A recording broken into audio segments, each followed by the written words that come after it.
All right. In this last video on developmental changes, we're going to focus on adulthood and we're going to focus on adulthood as a whole, right? So we'll talk about briefly early adulthood physically, and then we'll move to middle adulthood, late adulthood, as one quick video. What we find is that we are at our physical prime in our mid 20s. We are at our physical peak in our mid 20s. And even if you look at prime athletes, their peak of their career is usually their mid to late 20s, and in many cases after 30 they start to fall off a bit, right? So except for there are people like Willie Mays, for example, in baseball, certainly LeBron James in basketball, who have been able to sustain their physical prime longer than most people. And even, I'll give you another one, Tom Brady in football. So, but for the average person, one's peak is in their mid 20s, and by 30, things start to fall off. Now, in middle adulthood is defined as your 40s through your 60s. We do see significant drop off. We talked about development where changes across the lifespan, and changes could include um, loss of functioning. So our physical abilities decline. We tend to see that our vision gets worse, our hearing tends to get worse, our reaction time tends to slow down. We tend to have more health related problems such as heart related problems, diabetes, all of these physical conditions, they start to peak in middle to late adulthood. We also tend to see fertility. Fertility declines. We talked about in the discussion about physical changes in adolescence when one has their first menstrual cycle, right? The menarche. In middle adulthood, you're going to have at one point or another the loss of one's menstrual cycle, which is menopause, right? Now, menopause it's not like overnight. So you'll start to see that the menstrual cycles will become less frequent and then ultimately stop. And one of the issues with menopause is it comes with all kinds of physiological challenges like hot flashes and whatnot. And there are ways to deal with it, but fertility does decline. So at one point or another, the ability to reproduce naturally does stop. We also see for males, one sperm count diminishes. And it's interesting if you watch people who are trying to conceive at later points in their life, right? You'll see that they oftentimes go to a fertility doctor who will determine how many follicles the woman has and the sperm count to make sure that it is possible to even reproduce naturally. Now, just because one cannot have children doesn't mean that sex is off the table. In fact, we see that about 40% of people are engaging in, um, sex, and they are wishing to have sex even at a greater frequency than they do. Now, one's rhythm does slow down with age as well. The amount one will have sex as one gets older does decrease. But people are still having sex. People are still enjoying that pleasure, right? So I always tell my clients that there are three reasons people generally have sex. One is for pleasure, two is for procreation, And then the third is just to come close and connect with one's partner. So even though one cannot reproduce naturally, that doesn't mean that the other two elements of pleasure and connecting with one's partner aren't present. And I know, when I'm teaching these classes at a college level, many of you don't want to think that, oh, your grandparents are still being physically intimate, but eventually you will be at that age bracket as well. And you will likely, want to be physically intimate with your partner as well. So, what you might say, ew, gross, is not actually gross. It's a normal biological process. So, that's our physical abilities. We talked about the sensory abilities, our vision, our hearing, our smell, all drops off with age. And this is a pretty good graphic of where we're peaking in early adulthood, and very similar curves with age. You'll notice that vision drops off, as I said, smell drops off, recognition of words drops off a little bit. So there are these changes. We also see people tend to get sicker easier, right? So the immune system tends to um, weaken, which makes one susceptible to all kinds of illnesses. We see neurological processing slows down. So I mentioned reaction time, but even solving puzzles uh, are harder. Now, this piece here is perhaps a key to unlocking Alzheimer's. I said in the neuroscience video about Alzheimer's, we don't have a cure as of yet. We have medication that can slow down the process, but we also have things that are prophylactic or preventative in nature. So things like um, yoga, meditation, doing puzzles, right? Like Sudoku. There's an app or a program called Luminosity, which have a whole bunch of brain busters that keeps the mind sharp, which reduces the risk of Alzheimer's and cognitive decline. We do see the brain does shrink, that atrophy is slower for women than men, but these are some of the changes we see.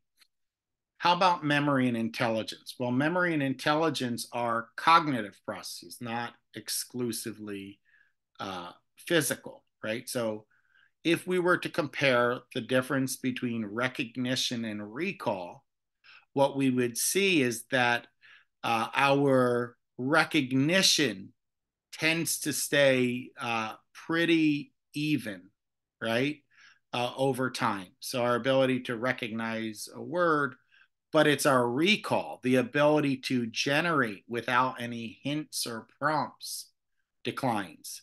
So if you were to think about what's the difference between a recognition test and a recall test, if you ever took a multiple choice exam, you were taking a recognition exam because you didn't have to generate the information on your own.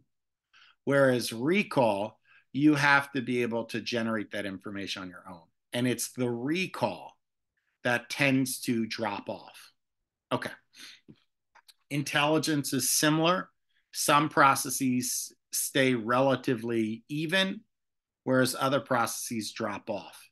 So you'll hear when we talk about intelligence, one model of intelligence is to distinguish between crystallized intelligence versus fluid. And crystallized intelligence refers to accumulated knowledge, right? So accumulated knowledge over time, such as verbal scores or verbal abilities, that tends to either stay even or even increase with time.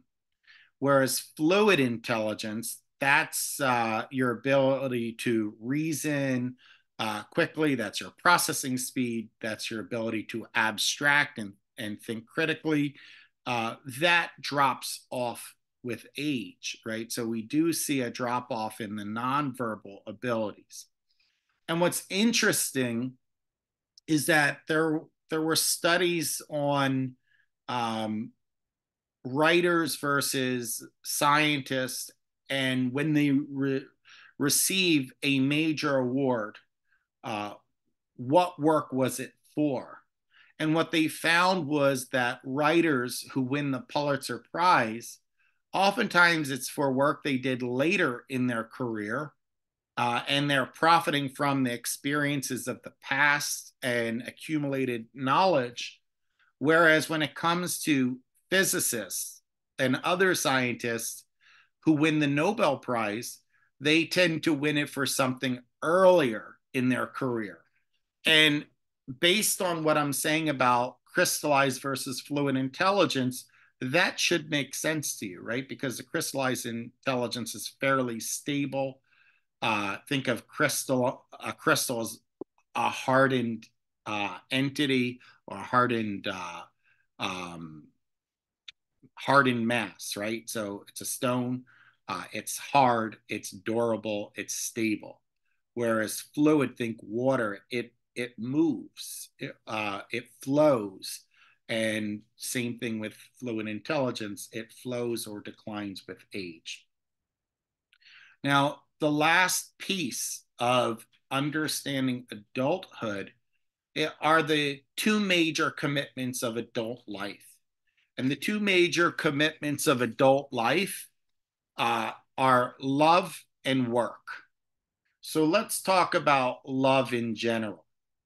So, uh, if you are looking for a life partner, we see relationships tend to be more enjoyable and they last longer when you share the same values.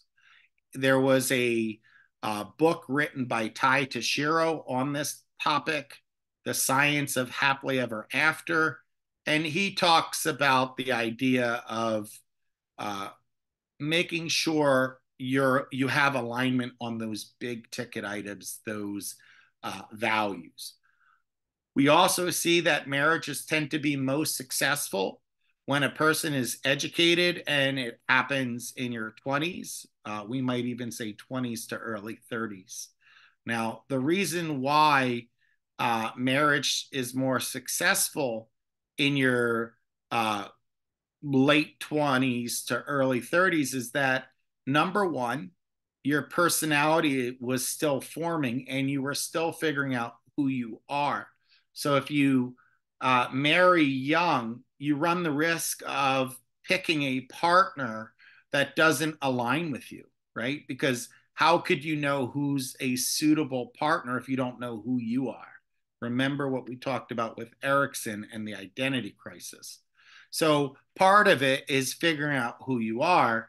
And another part of it is the stresses of life. So the more educated you are, the more likely you can turn that into a meaningful career, right? So and you'll have fewer financial worries with education and age, right?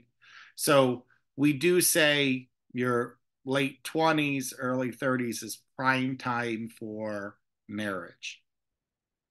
It's interesting, though, that in Western societies like the United States, we do engage in what's called a test drive, which is when we say, before I marry the person, I want to know what it's like to live with them. Before I marry the person, I want to know whether there's physical chemistry with the person. So that's called a test drive, similar to when you go to a dealership and you want to buy a car, you want to make sure that you like how the car feels and drives. So same thing with relationships. You want to see if that physical intimacy and living with one another, it works. Now, what's counterintuitive is that people who engage in test drives actually have higher divorce rates than our counterparts relative to the people who didn't have a test drive, those people who didn't live together or have sex before marriage. Now, part of this could be cultural, right? So when you think about it, there are other reasons why a person would not have premarital sex or live with a person outside of marriage. So there could be some religious and cultural values here that impact divorce as well. But in general, it seems like the test drive isn't working. Now, when we think about divorce, divorce is a little over 50% in our society. That's very, very high. And um, part of it is not knowing who we are. Part of it is living in a more disposable society. I'm sure some of you have uh, the newest iPhone, and when the next iPhone comes out, you're going to switch it in for the next one, and then the next one, and the next one. So, the same way we treat material goods is how we treat relationships. We're like, I'll just get rid of it, swap it out, get another one. But that actually contributes to the divorce rates as well. Now, I said love is one of the major commitments, right? You will spend your adult life either trying to identify love or to maintain love, right? And that's one major aspect that's unchanging. Now, what's interesting is that a natural byproduct of love and marriage, uh, not necessarily exclusively though, is the having of children, right? So love usually leads to children, and children are a responsibility and another pressure on a relationship. And there is this discussion of how will your parents feel when you leave the home, and you might see portrayed this empty nest syndrome where your parents are devastated, they're lonely because no one's there. But believe it or not, research suggests that there's a post-launch honeymoon, which means that when children leave the home, when children grow up, the departure from the home can allow the couple to get closer again, which is a pretty cool finding that your parents are not going to be miserable that you left. They're going to transition into the next phase of their life or their golden years where they get to enjoy each other and get to enjoy life without the pressures of raising children. So, the second major commitment of adulthood is work. And, it's interesting if I were to meet someone new, right? The first question I might ask is, what is your name? And for many people, what's the second question? What do you do? Right. So, what we do for work becomes part of who we are. Now, in therapy, I try and make sure that people realize their identity is separate from work or distinct from work. It's only a part of who they are. But work does become part of our identity, and it shapes how we feel about ourselves. Now, we find that in general, women who are in the workforce tend to feel better and report greater happiness and life satisfaction than women who don't work. Now, you might say, well, why are we focusing on women? Well, the answer is that there was a time where women were put to have the pressure of raising the home, and that was the gender role that was superimposed on them. But we find that women who work actually report being happier. And it's interesting, even women who don't work, it's recommended that they do something for themselves. Spend at least 1 or 2 hours a day on something outside of housework. because you lose yourself if you don't do something for yourself. So whether it be going to the gym, whether it be, volunteer work, whether it be any hobby like painting or whatever, it's better than your whole identity being defined as what you do in the home. So that's one finding about work. uh, Working is better than not working, and if you're not working, it's better that you have uh, a hobby and make sure you don't lose yourself. Now, another thing we see is happiness uh, is increased when we're doing a job that fits our interests, right? So um, you might hear cliches like, do a job you love and you'll never work a day in your life, or do what you love and the money will follow, these kind of phrases. And there is some element of truth to this, right? So the more you have interest in what you're doing and you feel value in what you're doing, the more happiness and joy you will get out of your job. It will provide you a sense of accomplishment and competence and so forth. I always reflect on what I do. Every aspect of my work is dedicated to helping other people grow. So when I'm teaching, my mindset is to shape the next generation, to shape the minds of people who are entering the workforce, and really help you figure out what you want to do. And then when I'm providing therapy, that also, I take people who sometimes feel they've hit rock bottom and help them um, come out of that, help them uh, grow and reach their potential and find their own fulfillment in life. And because of that, my work provides me tremendous pleasure and happiness because I find meaning in what I'm doing. Now, I do have with some of my clients, they ask the question about their own work. They're like, I don't really enjoy what I do. And I say, it's possible that your happiness or your meaning in life may not come from your work. So that's an important lesson. For some, they don't have the same feelings of happiness and joy attached to their work, and it has to come elsewhere. So I work with my clients to figure out, well, what would provide them that sense of joy and happiness and meaning. So that is um, lifespan development as a whole.